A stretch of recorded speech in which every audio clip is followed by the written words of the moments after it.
Retour sur les moments forts du MXGP de Suède, la 16e étape du championnat du monde de motocross 2025. La grille tombe sur la première manche MX2 et c'est une nouvelle fois Sacha Konen sur son numéro 19 et sa KTM d'usine qui signe le premier Foxhole Shot de la journée. Il s'envole devant Liam Evers, de retour aux affaires après sa blessure en Finlande.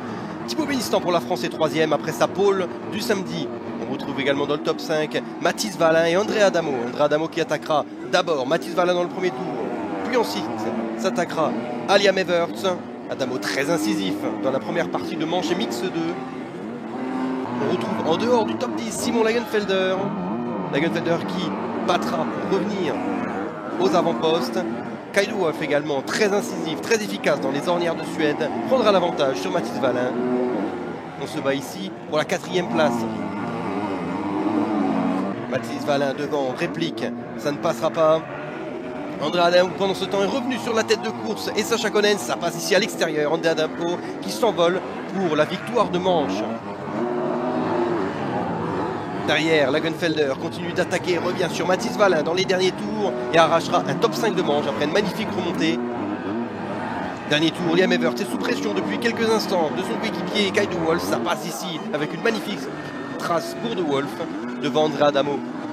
A géré son avance jusqu'à la fin et remporte la première manche MX2 devant Sacha Konen, Kaido Wolf, Liam Evers et Simon Lagenfelder. Mathis Wallin est 6e, McLellan 7e, Thibaut Bénistant termine en 8e position. Guillaume Fares et Valerio Lata complètent le top 10.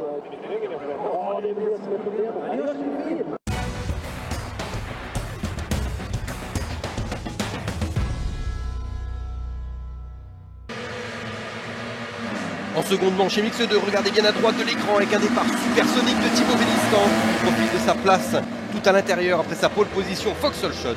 Pour le français, les Yamaha d'usine qui s'envole devant Simon Lagenfelder qui ne veut laisser aucun point s'échapper dans cette seconde manche. On retrouve Mathis Wallin 3e, Camden McLellan 4e et Kaido Wolf dans le top 5 également. Très incisif dans le premier tour. Camden McLellan et Mathis Wallin qui se battent. L'avantage finira pour la Kawasaki d'usine. Devant Thibaut Bénistant mène jusqu'à cet instant où Simon Lagenfelder fait un magnifique extérieur ici. Il prend la tête de la manche. On ne reverra pas Simon Lagenfelder dans cette seconde manche MX2. Derrière, André Adamo empile les problèmes dans cette seconde manche. Pantalon arraché, perte de l'embrayage, il arrachera une 7e position. Kaido Wolf en fin de manche qui chasse Mathis Wallin pour le podium de manche. Dans le dernier tour, erreur pour Wallin dans les ornières de Suède. Il sort de la piste, De Wolf en profite et arrache son podium de manche. Devant Simon Lagenfelder déroule, victoire de manche pour le pilote allemand. Thibaut Bénistant est 2e, Kaido Wolf 3e, Mathis Wallin 4e et Camden McLellan complète le top 5. Au classement général du Grand Prix, c'est donc une victoire pour Simon Lagenfelder qui conforte sa plaque rouge devant Kaido Wolf. André Adamo arrache le podium devant Sacha Konen et Thibaut Bénistant. Au championnat du monde, pas de changement dans le top 8. Simon Lagenfelder garde la tête devant Kaido Wolf et André Adamo.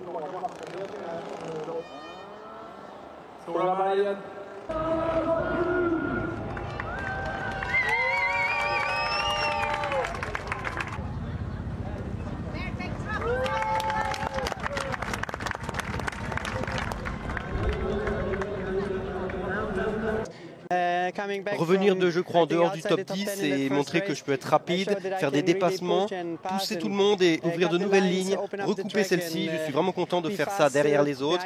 La seconde manche a été encore meilleure pour moi, donc je suis très content de prendre le général ici.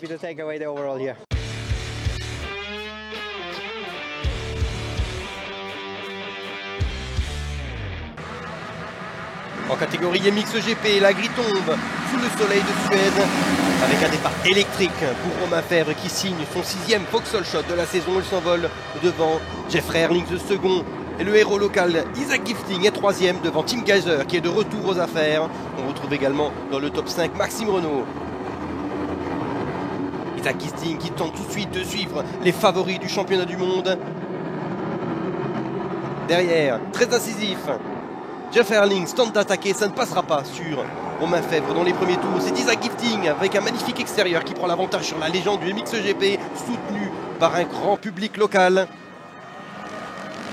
Énervé, fin du premier tour, Herlings reprend l'avantage sur Gifting pour la seconde position. En haut de l'écran, le tournant de cette manche MXGP avec une grosse chute Isaac Gifting se fait sauter dessus par Tim Geiser. Tim Geiser qui ne pourra finir la manche. Isaac Gifting qui continuera celle-ci. Jérémy Seewer à la 4e prendra une grosse chute dans les ornières de Suède. Il ne finira pas cette première manche chez MixGP mais sera au départ de la seconde. Derrière, Maxime Renault qui pousse sur Yann Pansar. Ça passera pour le top 5 de cette première manche. Devant Romain Fèvre, on n'est plus inquiété, même si Jeff Herlings a maintenu la pression jusqu'à la fin. Victoire pour le pilote français devant Jeff Herlings. On retrouve Vlanderen en 3e position. Fernandez qui signe une 4e place et Maxime Renault qui complète le top 5. Derrière eux, on retrouve Koldenov, Luca Konen 7e en difficulté, Yann Pansar 8e. Andrea Bonacorsi et Mattia Guadagnini complètent le top 10.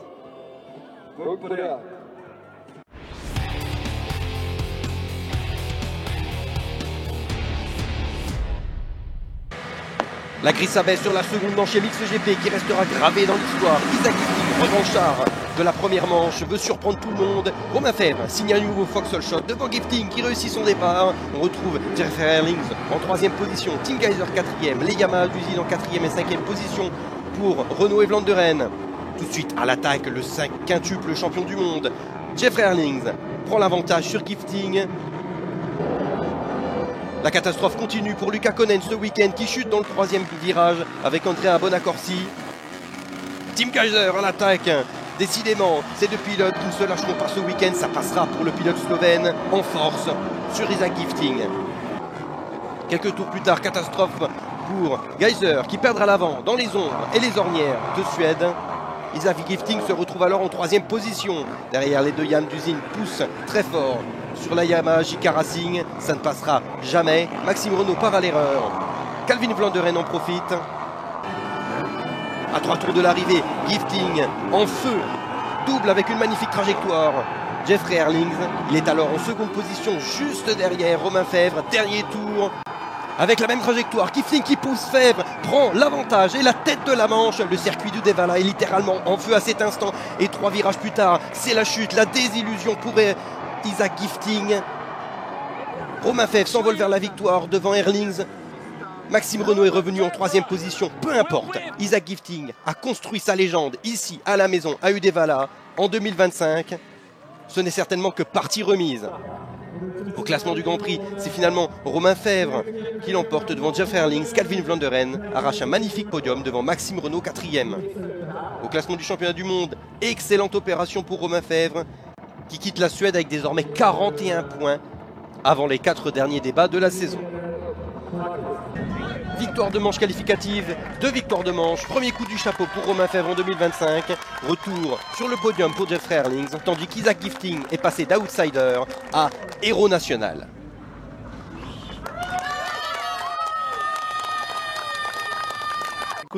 Excellent week-end pour moi, comme vous avez dit. J'ai fait le break pour le championnat aujourd'hui. C'est vraiment pas fini jusqu'à la dernière épreuve. Mais ce week-end, pour la première fois, on a fait premier. Vraiment, c'est une sensation incroyable. Donc maintenant, on va voir.